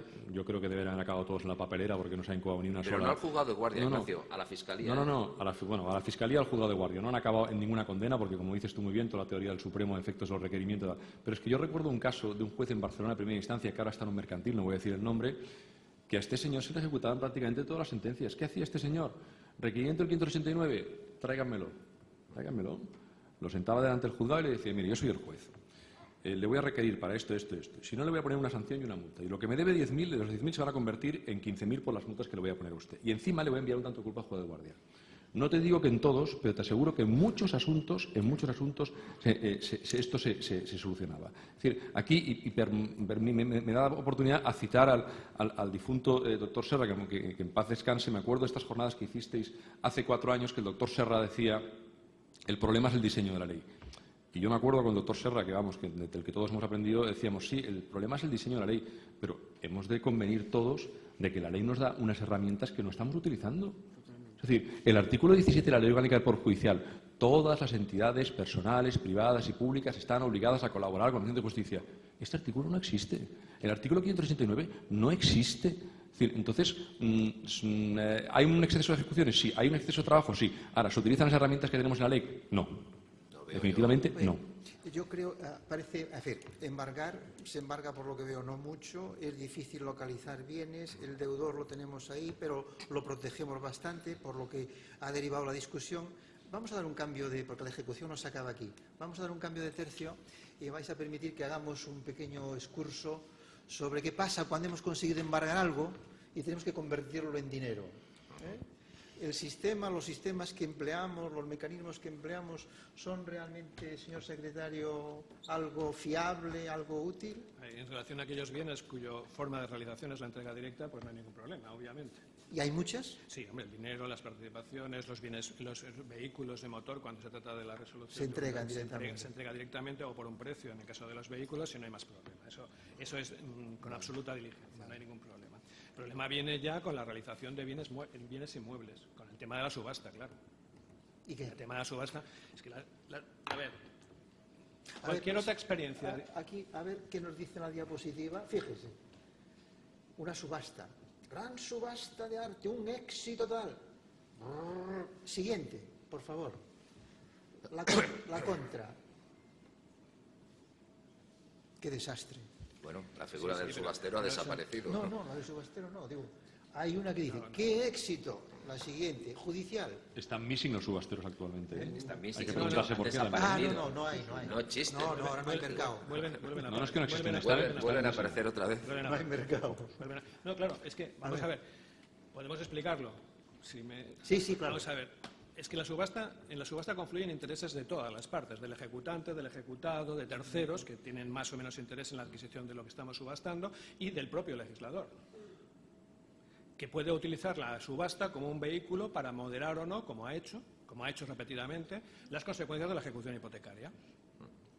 Entonces, para el ejecutante es un mecanismo complejo y tiene que conocerlo, porque si no se puede encontrar, sería largo explicar, con situaciones verdaderamente incómodas, con pérdida del bien objeto de la subasta. Y estamos ante un elemento patrimonial fundamental. Para el ejecutado es importante en tanto que la pérdida de la titularidad vendrá normalmente en la pérdida de la posesión y eso significará el abandono. Y para los terceros también es un instrumento complejo porque a la poca conocimiento de la realidad de lo que está adquiriendo, estado físico del piso, existencia o no de arrendatarios, posibilidades o no que haga de maniobras que haga el ejecutado para demorar la adquisición, a todo esto ha de añadirse lo que ya he dicho antes, es decir, y cómo la utilización por parte del legislador de la subasta como un mecanismo. Si el bien se lo queda al ejecutante por la cantidad debida por todos los conceptos, que ese es el concepto jurídico que se utiliza, estaremos todos de acuerdo en que es una dación en pago. A partir de ahí, el legislador ha optado por colocar más o menos alto el listón a partir del cual se aceptan posturas. Cuanto más alto es el listón, menor interés en la adquisición y, por contra, menor deuda la que restante que queda. Claro, ese listón se calcula en atención a un valor, a una valoración que en los inmuebles en Barcelona, en la ciudad de Barcelona, en los años 2004 a 2008, está absolutamente hinchado. Entonces, y encima está hinchado respecto de zonas especialmente deprimidas, que son a los ciudadanos a los que primero alcanzó la crisis económica.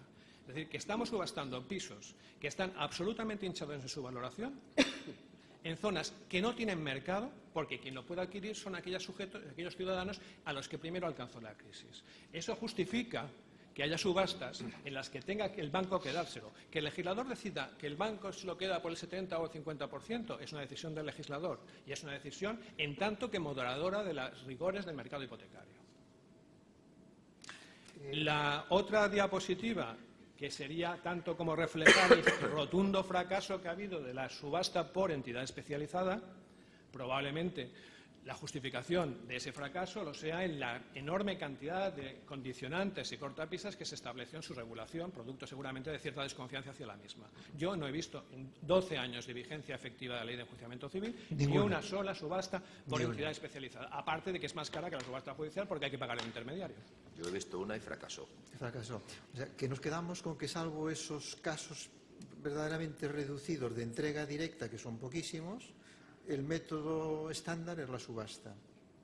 Sí, lo que pasa es que la subasta también hay que decirlo todo. La subasta, si cogemos el artículo 670 y 671, creo que en 3 años ha sido modificado 4 veces. Porque la gente cuando llega a una subasta ya no sabe qué es lo que tiene que pagar, qué asumir, si es el 60, si es el 70%, si es el 50%, pero si es vivienda habitual. O sea, muy complejo. Pero yo creo que una de las cuestiones importantes de la subasta es que se llega a la subasta y el particular, que las pocas veces que quiere tomar parte en la misma, pues claro, no ha visto el bien, no ha tenido un acceso a una entrada fácil a la vivienda, no sabe realmente qué es lo que está comprando. Y luego una cosa que, vamos, una cuestión que os encontráis y nos encontramos todos, es el pan de cada día.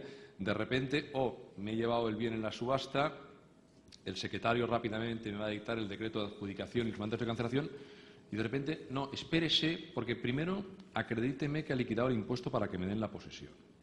Que si la firmeza de no sé qué. Y luego ya lo mejor, que últimamente es cada día, aparece un tercero, de repente con un contrato de arrendamiento, en un papel, casi un papel, una servilleta, como ficharon igual a Messi, pues con la servilleta, diciendo que tenían un contrato de arrendamiento previo, ¿no?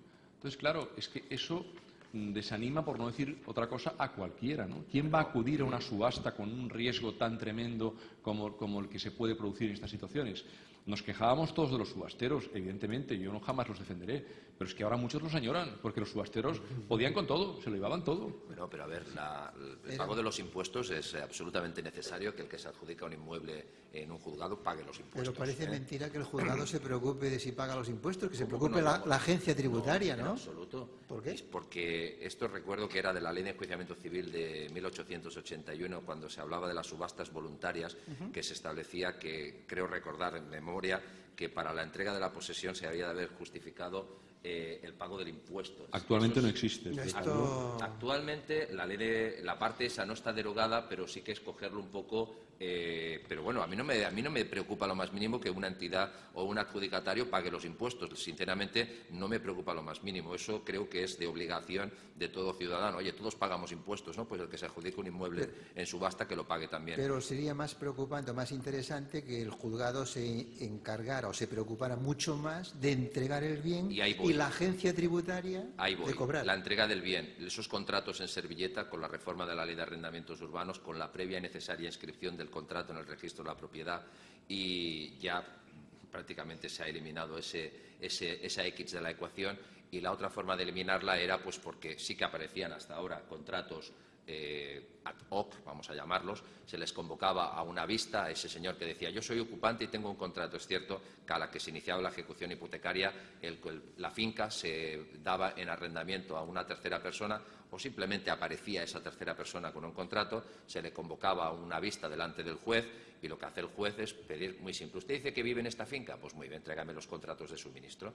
Ya está, míreme, agua, luz, electricidad, teléfono, internet, y tráigamelos desde hace 6 meses, o al menos desde la fecha en que dice usted que está en este contrato. Ya, el que esté empadronado, mira, eso puede ser más o menos fácil, pero tráigame los contratos de suministro, y si es cierto que ese señor está pagando suministro, está viviendo en esa vivienda, pues si además está pagando la cuota religiosamente del contrato de arrendamiento, pues había que analizar si tenía derecho de ocupación, porque era un tercero de buena fe que no había consultado el registro porque no era necesaria la inscripción de los arrendamientos antes en el registro de la propiedad, y tenía derechos que eran tutelables por un juez conforme a la legislación vigente.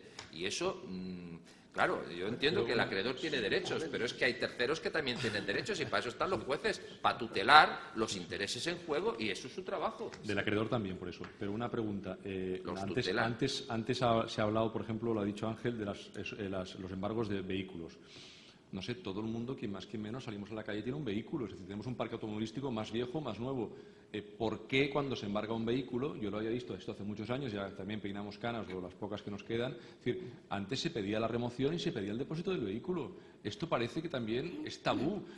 Tú pides la remoción, tú vete a este señor, bloquéale el coche, que la Guardia Urbana, y te lo pongo en depósito. Y mañana paga. Eso lo sabemos todos, Ignacio. ¿Y por qué no se hace? Pues no se hace, ¿no? ¿Y por qué no se hace? Yo siempre he dicho que un autónomo, si le bloqueas, no le embargas, le bloqueas el coche, al día siguiente viene con el dinero al juzgado, porque un autónomo, si le pones el cepo al coche, al día siguiente saca el dinero de donde saca. Necesita el coche. ¿Y por qué no se paga? O sea, ¿por qué no se hace? No, sí se hace. Yo creo que los secretarios no se hace, por favor, no se hace esto. Pero eso es una cosa que históricamente la habíamos hecho siempre. Sí, pero ahora de repente... Se ha echado en olvido, ahora hay que proteger al deudor.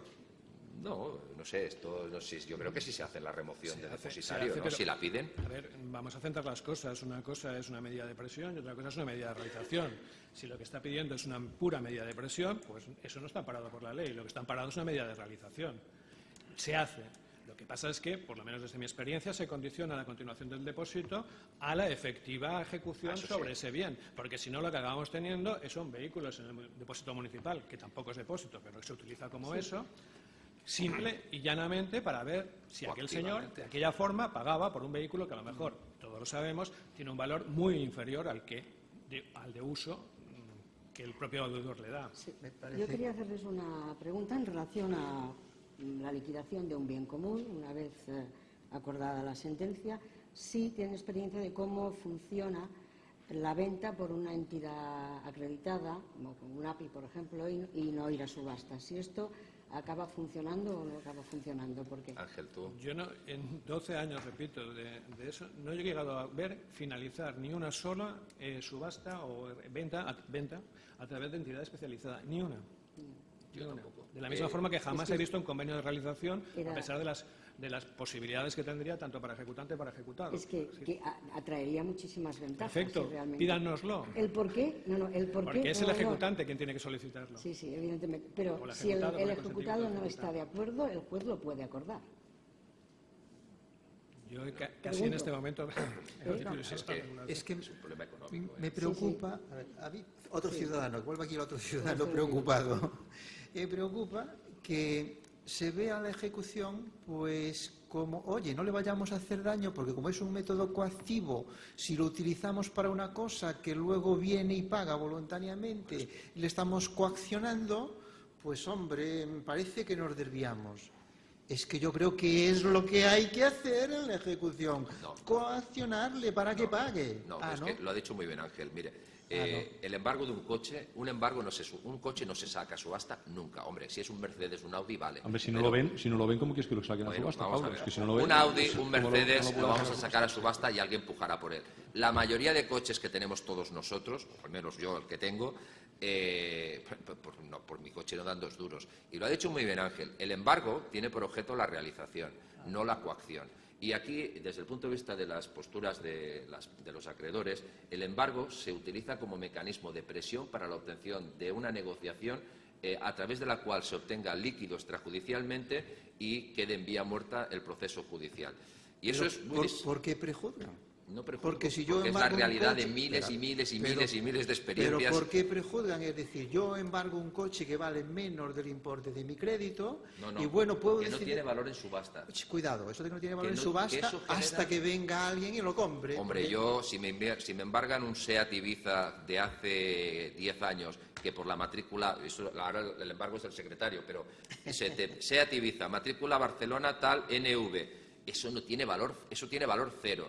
Y la ley de enjuiciamiento civil prohíbe el embargo de bienes que no sean realizables. Y el 592 sigue estableciendo unos mecanismos. Claro que es una presunción hecha ex ante por el secretario, pero vamos, con la que coincido al 100% seguramente con él. Es una presunción, pero es que es la realidad del día a día. Es decir, Pablo, actualmente, y si no me corrigen algún ilustre administrador concursal que está por aquí, actualmente en los procedimientos de concursales, en la fase de liquidación, pues yo diría que, igual soy exagerado, pero el 50% de los vehículos que se ocupan, Audis A8, BMW Series 7, Mercedes, tal, es decir, y estos mismos son a veces los que son también deudores en los procedimientos de ejecución. Insisto, si tú embargas, déjate si es medida de presión o no, es lo que dice la ley, te puede embargar, tú pides la remoción, pides el depósito, lo pones en un depósito que si quieres, ya lo haremos los propios procuradores que nos lo han dado, que vengan a ver el coche y tal, ya verás tú cómo las subastas incrementarán.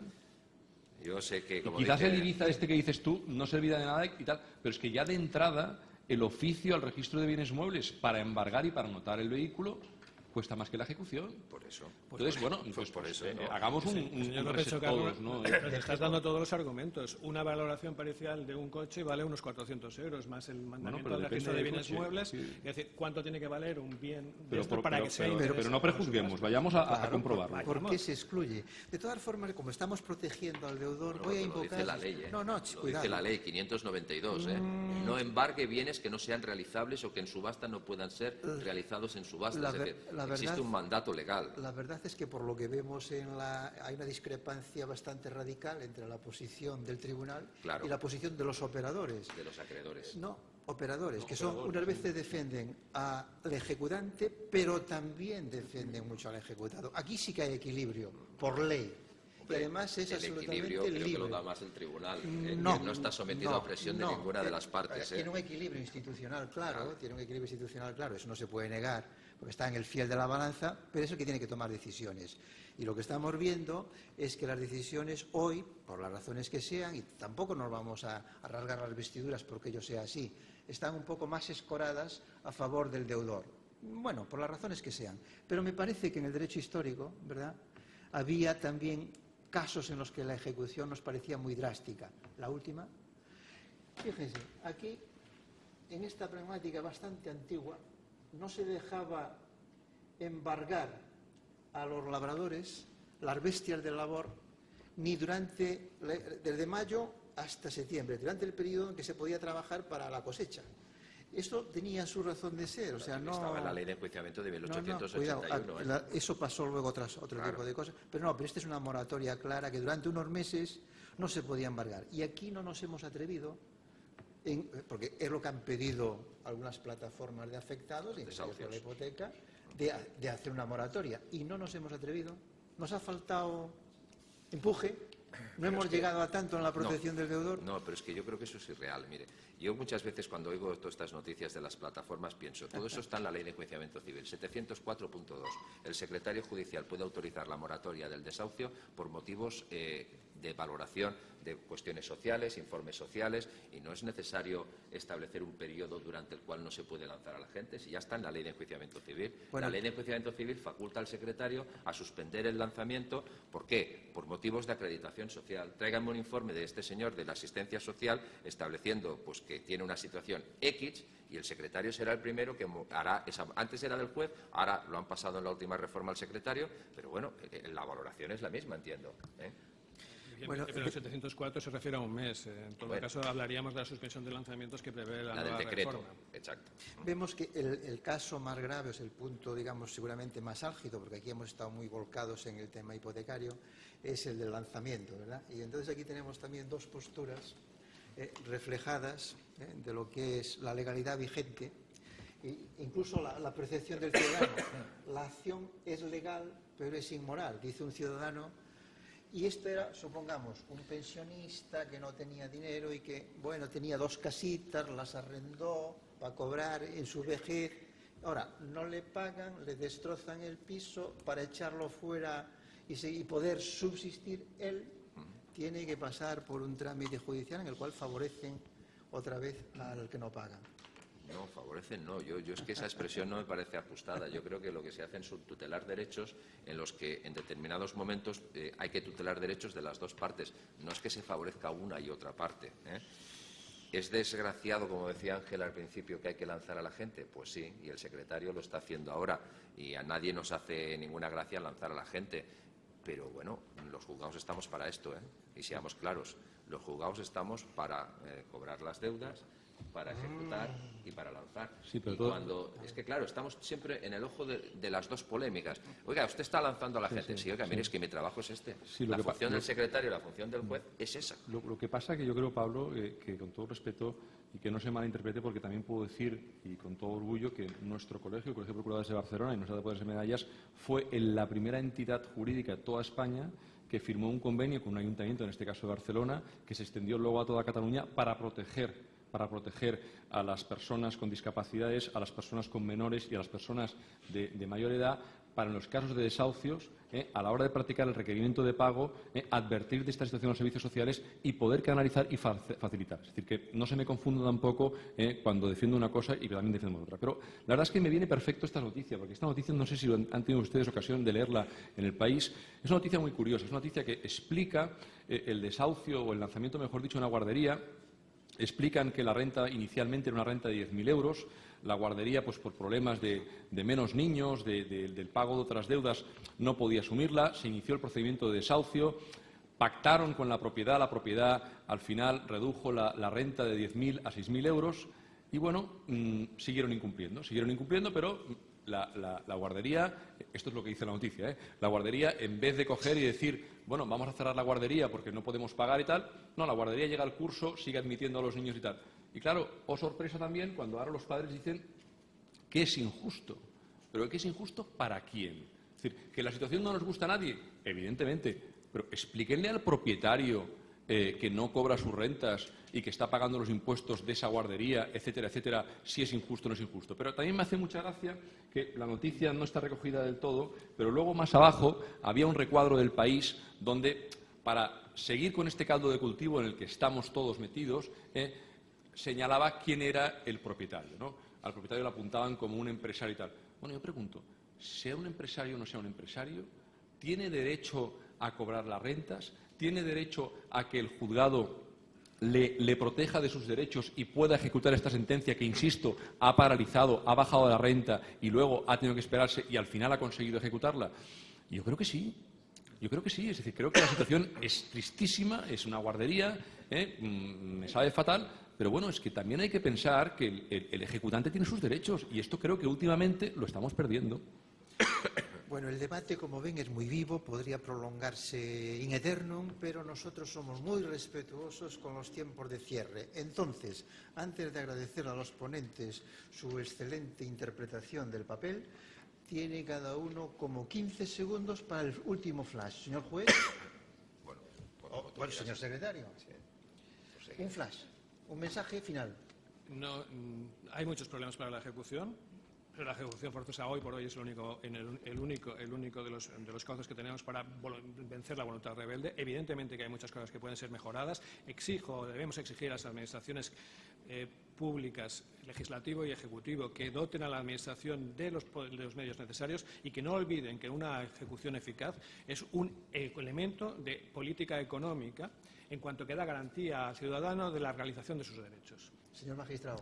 Pues yo debo insistir una y otra vez que tanto la figura del secretario judicial como la figura del juez están ahí precisamente para tutelar los intereses en juego. Es decir, nosotros no representamos a ninguno de los dos, secretario y yo, no representamos a ningún acreedor ni a ningún deudor. Estamos en el punto intermedio.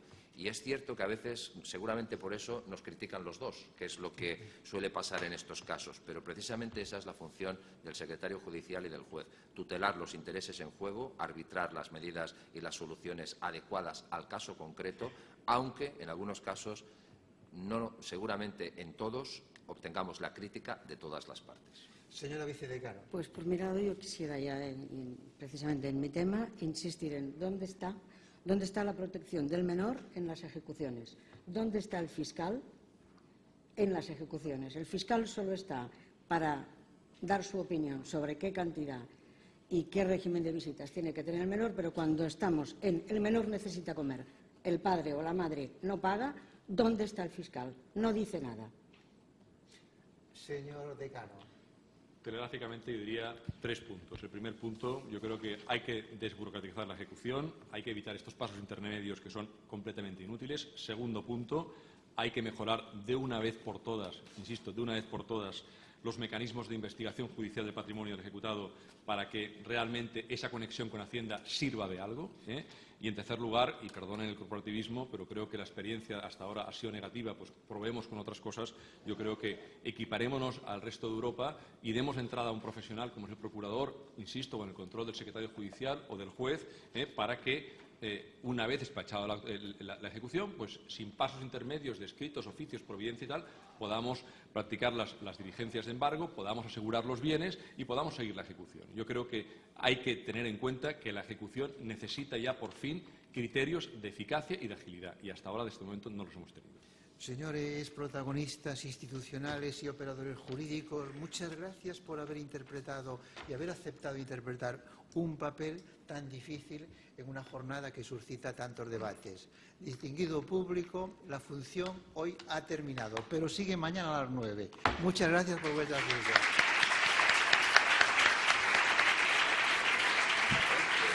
Sí, bueno, pues